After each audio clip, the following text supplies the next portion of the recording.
កាត់ស្មៅក្នុងរងចាស់ត្រៀមដាំដោះវគ្គបន្តទៀតហើយបងប្អូនទាំងអស់គ្នាដោយសារដំណាំរបស់យើងវគ្គមុនហ្នឹងគឺវាចាស់អស់ផលហើយអញ្ចឹងទៅយើងចាប់ផ្ដើមធ្វើការកាត់ស្មៅកាត់ដើមបោចវាបោចអាដើមដំណាំចាស់យើងចាញ់ហើយដាក់ដាំដំណាំថ្មី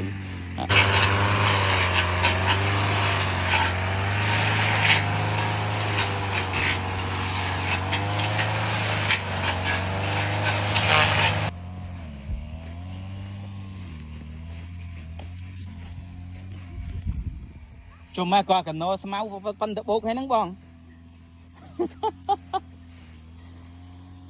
មើលកណោស្មៅ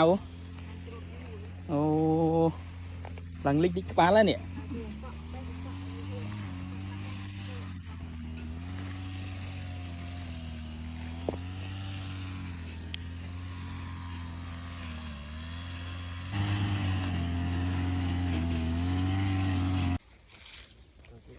ស្រូបពេញជុំខាងនេះអត់ផងមកស្ដាប់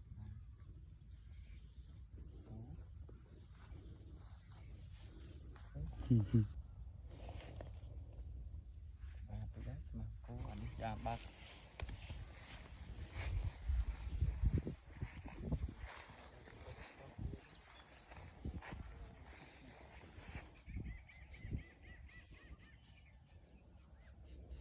អូមកដល់